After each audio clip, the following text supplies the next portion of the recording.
Hello everyone, my name is Abhishek और स्वागत करता हूं मैं आप सबका अपने इस छोटे से यूट्यूब चैनल पे जिसका नाम है इनसाइट्स ऑन फिजिक्स।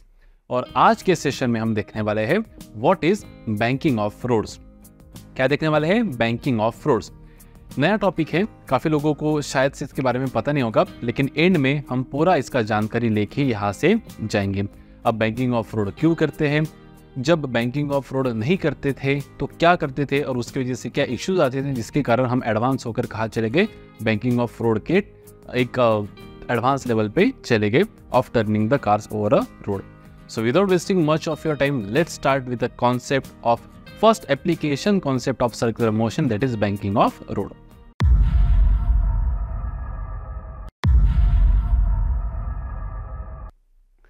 तो बढ़िया से हेडिंग दे दीजिए यहाँ पे बैंकिंग ऑफ रोड। अब सबसे पहले हम ये समझने की कोशिश करते हैं कि हमको बैंकिंग ऑफ रोड क्यों करना पड़ा या फिर बैंकिंग ऑफ रोड यानी क्या होता है।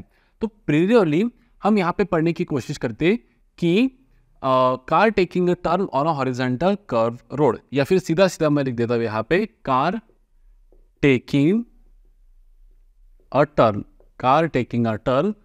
On a curve horizontal road. तो क्या सीन बनता था यहाँ पे, कैसा होता था, ये पूरा समझने की यहाँ पे हम कोशिश करते सबसे पहले।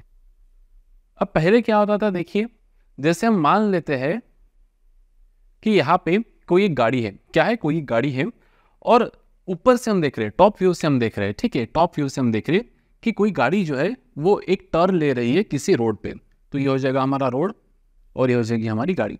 अब ये रोड जो है ये कोई तो सर्कल का एक आर्क होगा बेटा, ये रोड कोई सर्कल का क्या होगा, एक आर्क होगा। अब गाड़ी पूरा राउंड ट्री घूमेंगी, एक छोटा सा एक आर्क में घूमेंगी। जैसे मान लो इधर से आया हम, ऐसा घूमे और इधर चले गए, तो ये जो आर्क है ये किसी ना किसी सर्कल का होगा, करेक्ट। अब यहाँ पे देखिए ये टॉप व्यू है, मतलब ऊपर से हम देख रहे हैं कि गाड़ी भाई ऐसा टर्न ले रही है। ये रोड जो है ये कुछ इस तरह से, देखो ध्यान दो, ये रोड ऐसा है, ये इंक्लाइन नहीं है, ऐसा थोड़ा ऐसा नहीं है, बस कैसा है, ये ऐसा लाइक दिस, सीधा हॉरिजॉन्टल है और कर्व है, और बैंक्ड नहीं है, हॉरिजॉन्टल है और कैसा है, कर्व है, ठीक है। अब देखिए जैसे हमने आपको कहा था कि अगर सर्कुलर मोशन होना है, अगर सर्कुलर मोशन हो रही है तो हमेशा सेंट्रीपिटल फोर्स उससे नेसेसरी सर्कुलर मोशन करवाने में हेल्प करेगा। अब यहाँ पे होगा क्या, अगर मैं यहाँ पे एफबीडी बनाने की कोशिश करूँ कार की, तो देखो कार का, जैसे मान लो यहाँ पे मैं एक छोटा सा एक एनालॉगस जैसा कार बना देता हूँ, मेरा डायग्राम परफेक्ट नहीं है, थोड़ा सा मैं बनाने की कोशिश करता हूँ, ठीक है। ये हो जाएगा हमारा कार, ठीक है, ये व्हील्स, ठीक है, ये इंसान बैठा है इसके अंदर जैसे मान लो, ठीक है। अब इसका वेट कहाँ गिरेगा बेटा, वेट आएगा mg नीचे। जो यहाँ से अगर हम देखें तो वेट कहाँ लग रहा है, अंदर, क्योंकि ऊपर से देख रहे हैं ना, तो वेट कहाँ जाएगा, नीचे, तो अंदर जा रहा है ना। ऊपर क्या मिल रहा है इसे, नॉर्मल रिएक्शन, जमीन से इसे क्या मिल रहा है बेटा, नॉर्मल रिएक्शन। यहाँ तक सीन क्लियर है। तो वेट mg लग रहा है नीचे और ऊपर मिल रहा है इसको नॉर्मल रिएक्शन, है ना। ऊपर से देख रहे हैं हम यहाँ पे, ये सामने से देख रहे हैं, इधर से देख रहे हैं, ठीक है। अब देखिए जब कार टर्न होंगी तो आपने कभी देखा होगा कि जब कार टर्न होती है हम थोड़ा सा इधर चले जाते हैं, ये सूडो फोर्स की वजह से हुआ। क्यों? क्योंकि हम non inertial frame of reference में आ गए। कहाँ गए, non inertial frame of reference, accelerated frame of reference में आ गए, तो हम थोड़ा सा सूडो फोर्स के कारण कहाँ जाएंगे बेटा, अवे जाएंगे इधर।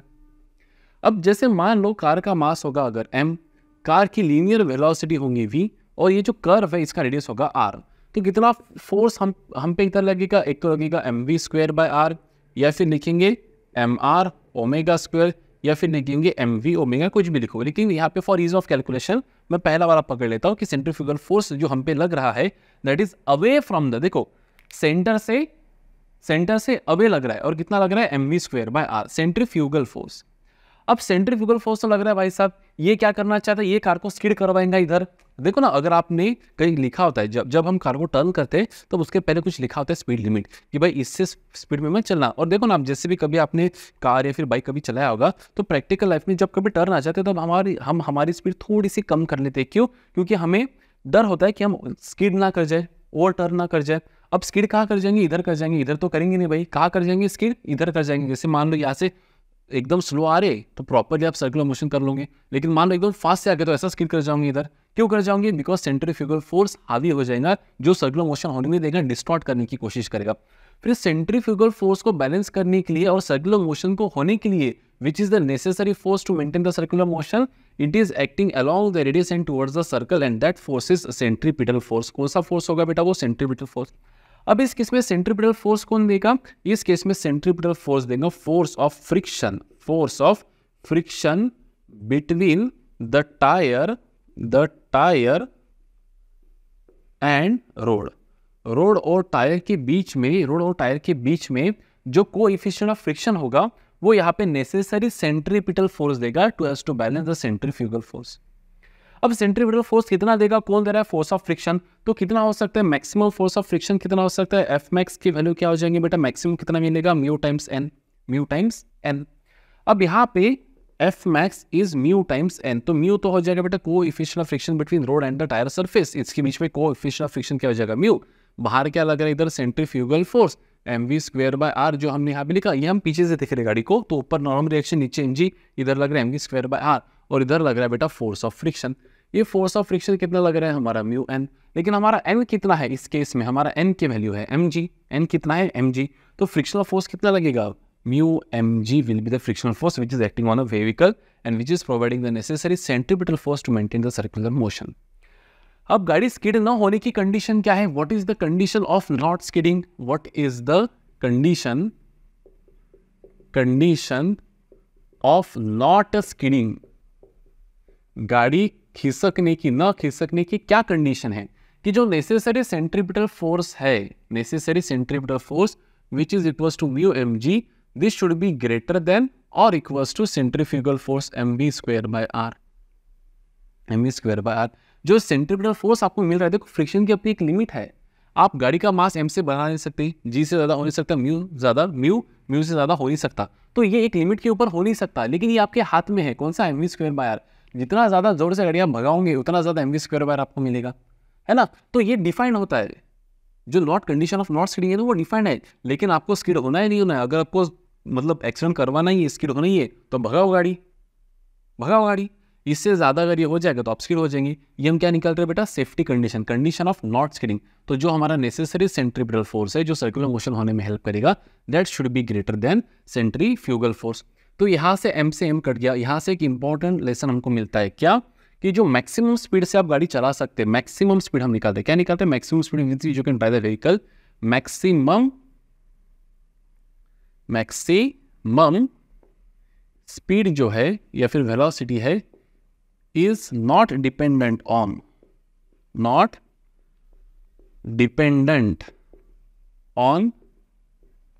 the mass of vehicle. इसलिए ऐसा कहीं लिखा होता है क्या कि भाई अगर 4 व्हीलर होगा तो ये ऑप्टिमम स्पीड है, 2 व्हीलर होगा तो ये ऑप्टिमम स्पीड है, ट्रक होंगे नहीं, सबके लिए सेम है बेटा, सबके लिए सेम. कट गया. आर को इधर लेके आओ, क्या हो जाएगा बेटा? Mu R ji should be greater than और इक्वल्स टू v². तो क्या मैं आम भाषा में ऐसे लिख सकता हूँ कि v² should be less than और equals to mu R G. तो क्या हो जाएगा बेटा? v should be less than और equals to under root of mu R G. अगर मैं बाउंड्री कंडीशन पकड़ूँ कि हमारी जो वेलोसिटी है जिससे हम यहाँ पे टर्न लेने वाले हैं वो under root of mu R G से कम होनी चाहिए, तभी हम स्किड नहीं करेंगे. अगर हमारी वेलोसिटी इस ऑप्टिमम वेलोसिटी से ज्यादा हो गई तो गए, फिर हम स्किड हो जाएंगे. So what is the optimum speed? v0 boundary condition under root of mu R G. इससे कम रहा तो चलेगा, लेकिन इससे ज्यादा होना नहीं चाहिए. तो ऑप्टिमम स्पीड मतलब क्या? ऑप्टिमम स्पीड बेटा वो स्पीड है जिससे आप कार को टर्न करवा सकते हो, उस स्पीड से कार को टर्न करवा सकते हो किसी भी कर्व रोड पे. और ये हर जगह की अलग रहेंगी. क्यों? क्योंकि डिपेंड करता है कि वो आर कितना है, रेडियस ऑफ कर्वेचर कितना है ना. अगर रेडियस ऑफ कर्वेचर ज्यादा रहा, देखो ना, अगर एकदम न्यूट्रल रहा, मतलब रेडियस ऑफ कर्वेचर अगर कम रहा तो आपकी ऑप्टिमम स्पीड भी कम रहेंगी. आपको कम स्पीड से, मतलब जो मैक्सिमम स्पीड है जिससे आप टर्न ले सकते हो, उसकी वैल्यू क्या रहेंगी बेटा? कम रहेंगी. अगर म्यू कम होगा, मतलब रोड जो है वो स्मूथ है, तभी भी ऑप्टिमम स्पीड कम रहेंगे, आपको थोड़ा गाड़ी स्लो ही चलाना पड़ेगा. अगर मान लो कर्व एकदम ऐसा बड़ा सा है, रेडियस ऑफ कर्वेचर काफी बड़ा है, तो आप ज्यादा स्पीड से भी टर्न ले सकते हो. तो जो स्पीड से आप टर्न ले सकते हो, the speed with which you can take a turn, optimum speed, उसका वैल्यू ज्यादा रहेगा. आप 50 की स्पीड से भी टर्न ले सकते हो अगर आर बड़ा रहा तो. अगर आर छोटा रहा तो आपको ज्यादा से ज्यादा कितने से टर्न लेना पड़ेगा? 20 या 30 से. वो डिपेंड करते हैं कि क्या वैल्यू आ रही है. तो बेसिकली v0 क्या है बेटा? हमारी ऑप्टिमम स्पीड है. क्या है? Optimum speed. And what is optimum speed? Optimum speed, OTMI, optimum speed is that value of speed with which a car or object can take the safe turn safe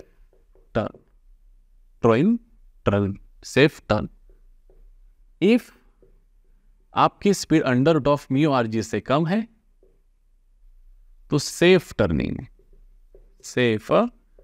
turning ज्यादा होशियारपना किया, velocity बढ़ा दिया under root of mu R G से, ज्यादा कर दिया, गड्ढे में जाओगे, स्किड हो जाएगा गाड़ी। क्या हो जाएगा? स्किडिंग हो जाएगा।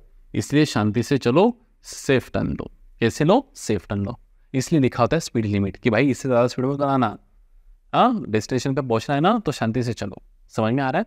सो ये कब का सीन है बेटा? जब गाड़ी टर्न ले रही है कर्व रोड पे, लेकिन रोड कैसा है? हॉरिजेंटल है, इंक्लाइन नहीं है। कैसा है? हॉरिजेंटल कर्व रोड, मतलब ये ऐसा ऐसा ऐसा ऐसा नहीं है। कैसा है? ऐसा हॉरिजेंटल कर्व रोड। अब ये किसके ऊपर डिपेंड करती है? देखिए, ऑप्टिमम स्पीड डिपेंड्स अपॉन, किसके ऊपर डिपेंड करती है? आप ये नोट्स के फॉर्मेट में लिख सकते हो। पहला, कोएफिशिएंट ऑफ फ्रिक्शन। क्या लिखेंगे सर? Coefficient of friction. किसके बीच का coefficient of friction? Coefficient of friction between road and tyres. Second किसके ऊपर डिपेंड करिए बेटा? Optimum speed. देखो, radius of curvature,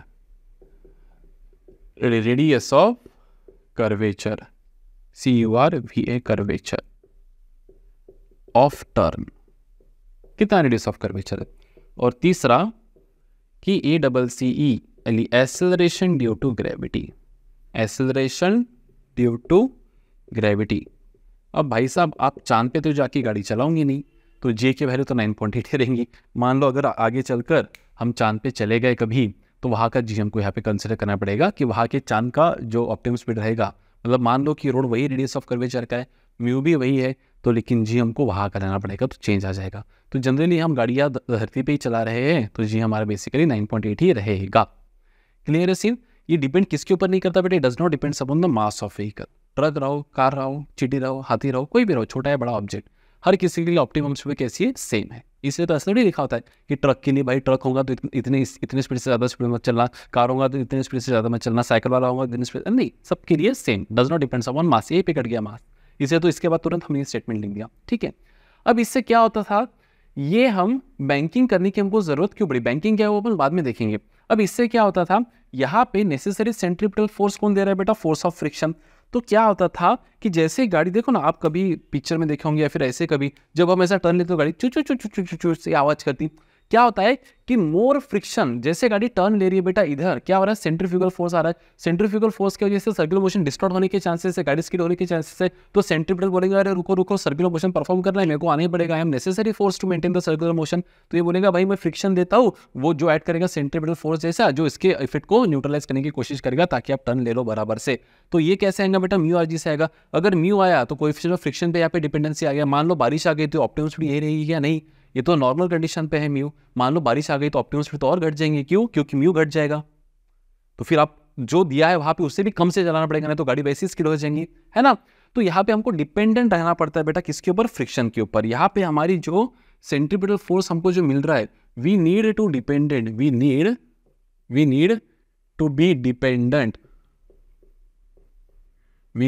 B dependent on the frictional force. अब फ्रिक्शनल फोर्स उधर ही क्यों लगेगा? क्योंकि मोशन कहाँ होना चाह रही थी? इधर। अरे एक्चुअली मोशन तो आगे हो रही है सर, तो टायर का जो फ्रिक्शन लग रहा है वो एक पीछे तो लग ही रहा है, लेकिन हम यहाँ पे स्किडिंग नॉट स्किडिंग की बात कर रहे हैं, तो ये इसको इधर लेके जाना चाहता ना गाड़ी को, तो फ्रिक्शन इधर लग रहा, मोशन इधर होना चाह रहा था, लेकिन इसलिए फ्रिक्शन कहाँ लग गया? इधर लग गया, in the form of centripetal force. तो we need to be dependent upon the frictional force to get the necessary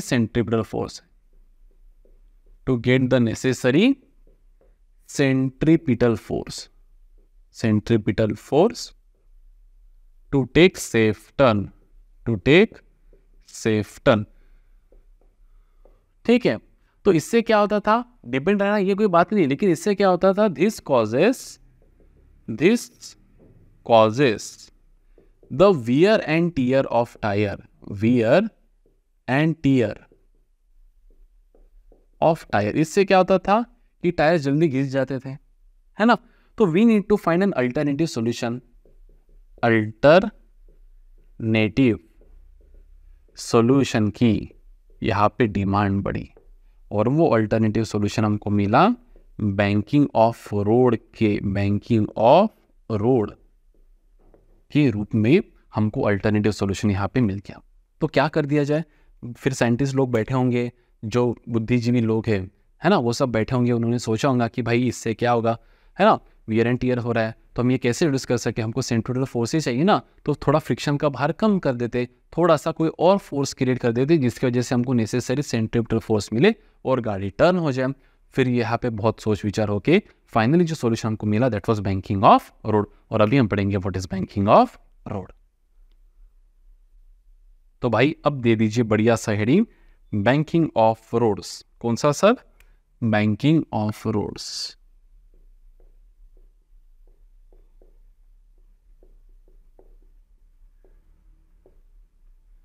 banking of roads बोल दो, रोड्स बोलो, ठीक है। अब बैंकिंग ऑफ रोड यानी क्या सर? रोड के है ना, बैंकिंग ऑफ रोड्स यानी क्या? देखो ये एक प्रोसेस है। क्या है? प्रोसेस, जिसके तहत हम, जैसे मान लो कि मुझे इधर टर्न करना है। कहाँ टर्न करना है? आपने कभी देखा होगा, आप कभी गेम वगैरह खेले होंगे, नीड फॉर स्पीड वगैरह, है ना, ऐसा जो कार्स के गेम जनरली होते हैं, मुझे इतने नाम से नहीं पता, नाम नहीं पता। तो आपने कभी देखा होगा रेसिंग ट्रैक। तो जैसे मान लो हमको इधर टर्न ले रहा है, इधर, तो थोड़ा सा इधर का जो एज होता है रोड का, वो ऐसा रोड ऐसा फ्लैट नहीं होता है, ऐसा पूरा ऐसा नहीं होता है, ऐसा नहीं होता है, थोड़ा सा इधर वाला एज है ना राइज्ड हो जाता है। जैसे मान लो मुझे इधर टर्न लेना है तो इधर वाला एज को थोड़ा सा क्या कर देते, राइज कर देते, ताकि ज्यादा से ज्यादा स्पीड से गाड़ी वहां से टर्न ले सके। नहीं तो कम स्पीड से टर्न लेना पड़ेगा ना, ऑप्टिमम स्पीड। तो ऑप्टिमम स्पीड की वैल्यू बढ़ाने के लिए, ऑप्टिमम स्पीड की वैल्यू बढ़ाना मतलब क्या, कि ऐसी स्पीड जिससे गाड़ी टर्न ले, मैक्सिमम स्पीड जिससे गाड़ी टर्न ले सके, वो वैल्यू 50 से बढ़कर 70-80 होनी चाहिए। ज़्यादा स्पीड से भी गाड़ी टर्न ले लेनी चाहिए। वो ऑप्टिमम स्पीड की वैल्यू बढ़ाने के लिए रोड्स का जो आउटर सरफेस होता है, अब इसको मैं आउटर सरफेस क्यों बोल रहा हूँ, क्योंकि मैं टर्न ले रहा हूँ इधर, तो ये हो जाएगा मेरे लिए इधर के टर्न के लिए इनर सरफेस या आउटर सरफेस। अगर मैं टर्न इधर लेता तो ये हो जाता आउटर सरफेस, ये हो जाता इनर सरफेस। लेकिन फिलहाल हम सीख रहे कि टर्न गाड़ी कहाँ ले रही है बेटा, इधर। तो द प्रोसेस ऑफ राइजिंग, ये डेफिनेशन बता रहा हूँ मैं, लिख दे रहा हूँ, बता रहा हूँ। The process of raising the outer edge of the road over the inner as, inner as के ऊपर थोड़ा आउटर एज को क्या कर देना है, राइज कर देना है। The process of raising the outer edge of the road और the inner edge by some angle, that process is called as banking of road. The process of raising the outer edge of the road over the inner edge through some small angle, that process is called as banking of road. And the angle at which the road is banked, and the angle at which the road is banked is called as angle of banking, is called as angle of banking. तो यहाँ पे मैंने cross section बना दिया road का, है ना। ये रोड कुछ इस तरह से रहेगा, ऐसा ऐसा, ठीक है। तो मैंने उसका एक क्रॉस सेक्शन बना दिया, जो थोड़ा मैंने नीचे बनाना चाहिए था, क्योंकि गाड़ी भी तो बनानी है मर्सिडीज के ऊपर बढ़िया सी, जो आपको अच्छी लगे गाड़ी वो बना देना, ठीक है। ये हो जाएगा भाई साहब थीटा, क्लियर है। अब देखो, जब गाड़ी, हम गाड़ी को पीछे से देखेंगे, ऐसा गाड़ी को पीछे से देखेंगे, वापस से यहाँ पे मैं गाड़ी बना देता हूँ मस्त बढ़िया सी। मेरी ड्राइंग खराब है, बहुत खराब है, क्योंकि हम फिजिक्स वाला है, फिजिक्स के टीचर है, तो ड्राइंग थोड़ा, है ना, हम ड्राइंग की भी थोड़ा प्रैक्टिस कर लेंगे, ठीक है। अब जैसे मान लो ये है गाड़ी, जिसका मास कितना है बेटा, m है। गाड़ी का मास कितना है, m।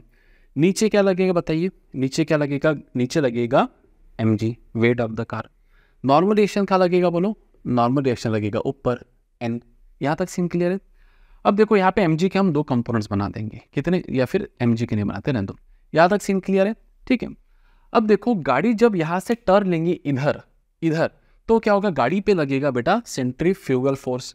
कितना लगेगा, mv²/r ही ले लेते हैं, ठीक है। इसके पहले भी mv²/r ही लिया था, अभी भी ले लेंगे mv²/r। ये लग रहा है गाड़ी पे फोर्स। अब गाड़ी पे अगर सेंट्रीफ्यूगल फोर्स लग रहा है बेटा इधर, तो गाड़ी देखो, अब गाड़ी ये रास्ता फोड़ के तो इधर जाएंगे नहीं, है ना, ऐसी जा रही है ना, गाड़ी रास्ता फोड़ के तो जाएंगी नहीं, तो गाड़ी का मोशन होना चाहिए थोड़ा सा इधर, कि इंक्लाइन सरफेस के ऊपर गाड़ी ऐसे ऊपर ऊपर जाएंगी। देखो ना, जब कभी आप टर्न लेते ना तो देखो गाड़ी थोड़ी इधर इधर इधर इधर ऐसे जाती है ना, फिर आप थोड़ा शार्प टर्न वापस उसको कर लेते हैं। तो अगर गाड़ी इधर जाना चाहेंगी तो फ्रिक्शन लगेगा उसको इस दिशा में, एफ फ्रिक्शन लगेगा उसको इस दिशा में। ये समझ गए आपको कि फ्रिक्शन लगेगा उसको इस दिशा में। अब चलिए यहाँ पे हम इसका एफबीडी तो बना दिया, अब इसका कर लेते हैं रिजोल्यूशन अपने हिसाब से। तो मुझे जो सिस्टम बनानी है कार्टेशियन सिस्टम, वो मैं कैसे बनाऊँ, वो मैं ऐसे ही रखना चाहूँगा, कार्टेशियन सिस्टम को मैं ऐसे रखना चाहूँगा, ठीक है। तो हमको एन और एफ को रिजोल्व करना पड़ेगा, ठीक है। अब ध्यान दो, अब ध्यान दो भाई साहब, ध्यान दो। अगर ये थीटा है तो ये भी हो जाएगा मेरा थीटा, कैसे सर, अल्टरनेट एंगल्स। तो ये थीटा हो जाएगा, तो ये कंपोनेंट हो जाएगा बेटा एफ कॉस थीटा, और ये कंपोनेंट हो जाएगा बेटा एफ साइन थीटा, है ना। एफ के दो कंपोनेंट्स बनेंगे, F cos theta, F sine theta. अगर ये थीटा है तो ये थीटा हो जाएगा बेटा ये वाला, ये हो जाएगा थीटा। कैसे सर, देखो इसको ये परपेंडिकुलर है, इसको ये परपेंडिकुलर है, और इसको ये परपेंडिकुलर है। अगर इन दोनों में एंगल थीटा है तो इन दोनों में भी एंगल क्या रहेगा, थीटा ही रहेगा, ठीक है। नहीं तो अगर वैसा नहीं समझते तो देखो ये थीटा, तो ये थीटा अल्टरनेट एंगल्स, ये इसको परपेंडिकुलर है तो ये हो जाएगा इतना 90 माइनस थीटा, और ये दोनों एक दूसरे को परपेंडिकुलर है तो ये 90 माइनस थीटा, तो ये हो जाएगा थीटा। वैसे भी आप समझ सकते हैं, ठीक है ना। ये थीटा, इसको ये परपेंडिकुलर है, फ्रिक्शन को ये परपेंडिकुलर है तो ये थीटा है, तो ये 90 माइनस थीटा, और इसको ये परपेंडिकुलर है तो ये 90 माइनस थीटा, तो ये थीटा। यहाँ तक सीन क्लियर है। तो एन के भी दो कंपोनेंट्स बन जाएंगे बेटा, एक बन जाएगा ये थीटा है तो ये बन जाएगा एन कॉस थीटा, और एक कंपोनेंट बन जाएगा बेटा इधर वापस से N sine theta, N sine theta. हो गया रिजोल्यूशन, सभी डन। अभी चाहो तो आप यहाँ पे एफ को और एन को मिटा सकते हो क्योंकि आपने रिजोल्व कर लिया, लेकिन रहने दो फॉर अंडरस्टैंडिंग पर्पज, उसको थोड़ा अपन कुछ देर के लिए क्या रहने देते, ठीक है। अब यहाँ पे अगर मैं इक्वेशंस ऑफ बैलेंस लगाऊं, नेट फोर्स इक्वल्स टू 0 लगाऊं, क्योंकि गाड़ी तो ना तो ऊपर जा रही है ना नीचे जा रही है, ना इधर जा रही है ना इधर जा रही है, तो गाड़ी परफेक्ट इक्विलिब्रियम में है। तो using the conditions of equilibrium, using the conditions of equilibrium, क्या लिख सकता हूं मैं, summation of net force acting in x direction is 0। तो एक्स डायरेक्शन मतलब क्या बेटा, इधर वाले ले लेते पॉजिटिव, इधर वाले ले लेते निगेटिव। तो क्या लिख दूंगा मैं यहाँ पे कि mv square by R minus N sine theta minus F cos theta is equals to mass into acceleration कितना है 0। तो नेट फोर्स तो 0 हो जाएगा। तो क्या मैं सीधा सीधा ये कह सकता हूँ कि this is equal to that, है ना। तो क्या मैं यहाँ से ऐसा लिख सकता हूँ बेटा कि mv square by R is equals to N sine theta plus F cos theta. इसको अपन नाम दे देंगे इक्वेशन नंबर 1 एक्स एक्सिस का। And summation of F of Y is equals to 0। क्या मिलेगा, summation of F of Y 0, ऊपर लगने वाले फोर्सेस पॉजिटिव, तो एन साइन थीटा माइनस क्या बेटा N cos theta, N cos theta ऊपर कौन लग रहा है N cos theta minus F sine theta minus M G is equals to 0। तो सेकेंड इक्वेशन क्या बचेगा यहाँ से, देखिए what will be the value of M G की वैल्यू हो जाएंगी, यहाँ पे मैं लिख देता हूँ कि the value of M G को उधर भेज दो, तो एम जी क्या हो जाएगा बेटा N cos theta minus F sine theta. ये हो जाएगा मेरा इक्वेशन नंबर 2। इक्वेशन 1 इक्वेशन 2 मिलके दो इक्वेशंस खत्म। अब आपने तो सर बताया नहीं कि बैंकिंग ऑफ फ्लूइड से ऐसा क्या फायदा हुआ जो वियर एंड टियर कम हो जाएगा। देखो बेटा, हमारा मकसद क्या था, to provide necessary centripetal force. अब यहाँ पे सेंट्रीफ्यूगल फोर्स कितना लग रहा है वापस mv स्क्वायर बाय, ये पहले पूरा का पूरा किसकी जवाबदारी थी बैलेंस करने की, किसकी रिस्पॉन्सिबिलिटी थी, फ्रिक्शन की रिस्पॉन्सिबिलिटी थी बैलेंस करना। लेकिन अभी यहाँ पे आ गया नॉर्मल रिएक्शन, उससे साथ ही हाथ मिलाना, एक अकेला थक जाएगा मिलकर बोझ उठाना, है ना। साथ ही हाथ बढ़ाना, एक अकेला थक जाएगा मिलकर बोझ उठाना। तो ये बैलेंस करना पहले सिर्फ फ्रिक्शन की रिस्पॉन्सिबिलिटी थी, लेकिन अभी नॉर्मल रिएक्शन भी उसके साथ हाथ में हाथ मिलाने में आ गया, और इसको बोलेंगे चलो अपन दोनों मिलकर इसको बैलेंस करेंगे। तो आपके ऊपर जो लोड होगा वो कम होगा, फ्रिक्शन कम होगा तो वियर एंड टियर कम होगा ज़्यादा स्पीड से, और ये फोर्स भी बढ़ जाएगा, ये एन साइन थीटा उसमें ऐड हो रहा है ना, तो ये फोर्स भी बढ़ जाएगा, तो और ज़्यादा value of mv square by R ये बैलेंस कर सकेंगे, मतलब और ज़्यादा वैल्यू ऑफ वेलोसिटी से आप गाड़ी चला सकते हो, ताकि ज़्यादा मैग्नीट्यूड का M V square by R बी ये दोनों मिलकर क्या हो जाएंगे बेटा, बैलेंस कर जाएंगे। तो ये दो फायदे हुए, एक तो वियर एंड टियर कम हुआ और ऑप्टिमम स्पीड बढ़ने में थोड़ा हेल्प हुआ। अब चलिए ऑप्टिमम स्पीड तो निकाल लेते हैं बैंकिंग ऑफ कंडीशन के लिए। तो ये दो मेन रीजंस थे जिससे ये दो मेन प्रॉब्लम्स जो थे ये बैंकिंग ऑफ रोड से क्या हो गया बेटा, सॉल्व हो गया। ठीक है, अब देखिए क्या करेंगे, यहाँ पे हम डिवाइड कर देंगे, डिवाइड इक्वेशन 1 बाय इक्वेशन 2। 1 से 2 को डिवाइड कर दो, तो LHS से LHS डिवाइड करो, RHS से RHS डिवाइड करो। तो मैं यहाँ पे लिखूंगा बेटा M V square by R whole upon क्या लिख देंगे यहाँ पे हम, M G is equals to क्या लिखेंगे, N sine theta plus F cos theta whole upon लिख देंगे यहाँ पे N cos theta minus F sine theta. M से एम कैंसल, क्या बच जाएगा देखो यहाँ पे, V square by R G, V square by R G is equals to क्या लिखेंगे यहाँ पे वापस से वही N sine theta plus F cos theta whole upon क्या लिख देंगे बेटा, N cos theta minus F sine theta. अब देखो इसको कैसे सॉल्व करना, मैं तो बोलता हूँ हम है ना ऊपर न्यूमरेटर में और डिनोमिनेटर में एन कॉस थीटा से डिवाइड कर देते, किससे डिवाइड कर देते, एन कॉस थीटा से। तो देखो यहाँ पे थोड़ा स्टेप्स बचाने के लिए मैं कर देता हूँ, इसको अगर मैं डिवाइड करूँ यहाँ पे एन कॉस थीटा से और इसको भी डिवाइड कर दूँ मैं यहाँ पे एन कॉस थीटा से, तो मुझे क्या मिलेगा, देखिए मुझे मिलेगा V square by R G is equals to separating denominators है ना, ये N sine theta plus F cos theta divide by N cos theta है ना, तो ये डिवाइड बाय ये प्लस ये डिवाइड बाय ये, अरे A plus B whole divide by C, मतलब ही क्या, A plus B whole divide by C, मतलब भी A by C plus B by C ना। तो यहाँ पे A plus B whole divide by C मतलब क्या, N sine theta upon N cos theta, तो एन से N cancel, sine upon cos हो जाएगा यहाँ पे हमारा tan theta minus F by N, तो ये हो जाएगा बेटा F by N, cos by cos cancel हो जाएगा, गया घर को। वैसे इधर N cos theta upon N cos theta हो जाएगा 1 minus F sine theta upon N cos theta, तो लिख देंगे बेटा F by N sine by cos हो जाएगा हमारा यहाँ पे टैन थीटा, टैन थीटा। अब देखिए यहाँ पे हमने वही लिखा था, फ्रिक्शनल फोर्स कितना है हमारा, what is frictional force, F is equals to mu N, maximum frictional force. मान लेते हैं हम एफ हमारा क्या है, maximum frictional force. So what will be the value of F by N, F by N की वैल्यू क्या हो जाएंगे हमारी, coefficient of friction that is mu. तो रिप्लेस कर देंगे यहाँ पे, क्या लिख सकते हैं अपन, देखो यहाँ पे टैन थीटा, सॉरी प्लस चाहिए था यहाँ पे है ना, प्लस था, तो यहाँ पे अपन लिख देंगे tan theta plus mu upon 1 minus ये क्या है, mu tan theta, mu into tan theta. ठीक है, अगर मैं यहाँ से देखूँ वी स्क्वेयर, तो what will be value of V square, देखो V square by R G को क्या लिख सकता हूँ मैं यहाँ पे, V square by R G को मैं लिख सकता ए प्लस बी मतलब ये बी प्लस ए, तो mu plus tan theta upon क्या लिख देंगे 1 माइनस म्यू टैन थीटा, बस कुछ नहीं, हेरा फेरी कर दिया मैंने। So what will be the value of V square will be R G in bracket क्या लिख देंगे बेटा यहाँ पे, mu plus tan theta whole upon 1 minus mu tan theta, बराबर है। तो v क्या हो जाएगा यहाँ पे, अंडर रूट ऑफ क्या लिख देंगे सर यहाँ पे, उई माँ आड़ा टेढ़ा लाइन मार दिया सर, सीधा लाइन मारो, लग तो सीधा रहा है इसके अंदर, ठीक है रहने देते हैं। तो v हो जाएगा यहाँ पे हमारा क्या हो जाएगा बेटा, are G in bracket mu plus tan theta upon 1 minus mu tan theta, mu plus tan theta upon 1 minus mu tan theta, इसको कर देंगे यहाँ पे, तो ये हो जाएगा बेटा मेरा equation for optimum velocity. Again it does not depends upon the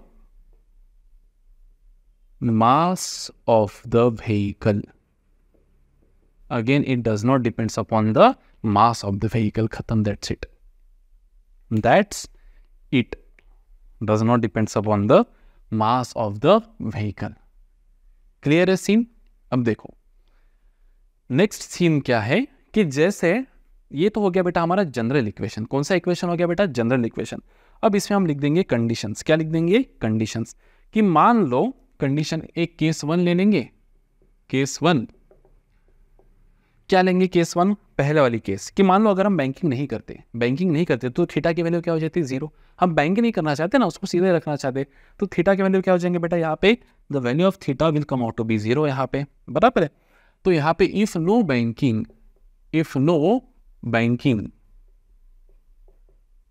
तो थीटा हो जाएगा 0। सारा लोड किस पे आ गया, फ्रिक्शन पे।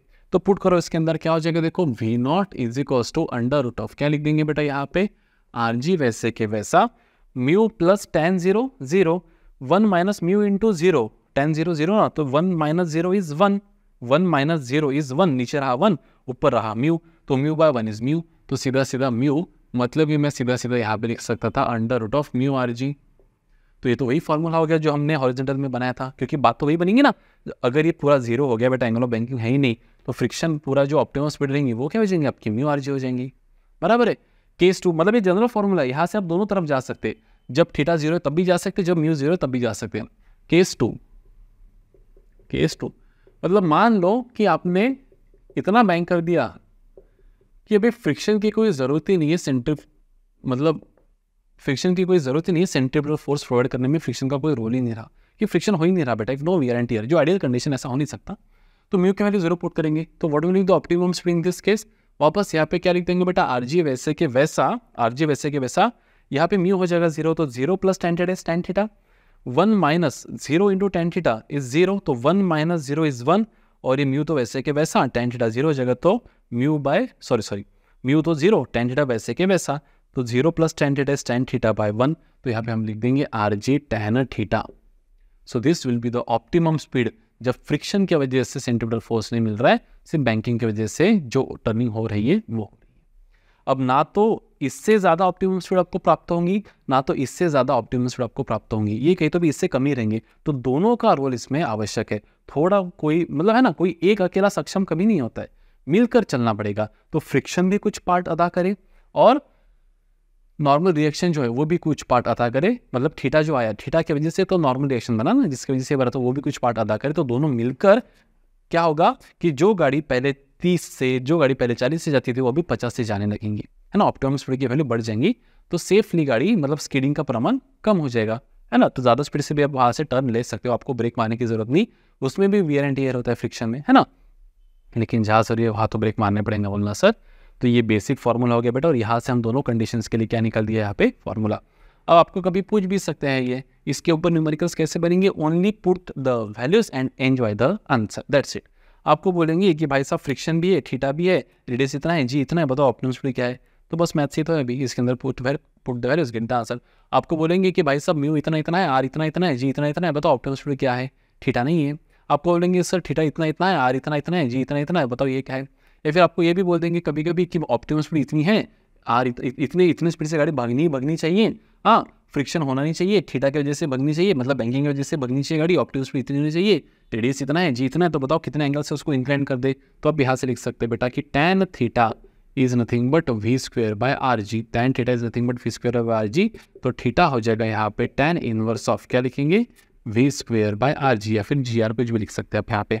ये कहाँ से आया, taking square on both sides, तो v not square is RG tan theta, तो tan theta is v not square by RG, that's it, खत्म। v नॉट लिखो, v लिखो, कुछ भी लिखो कि भाई यहाँ से ये रोड से मेरे को इतनी स्पीड से गाड़ी भगानी है, इतने स्पीड से, इसका रेडियस से रोड का रेडियस R है और एक्सेलरेशन टू ग्रेविटी G है, तो बताओ कितने से बैंक करूँ उसको, this will be the answer, ठीक है।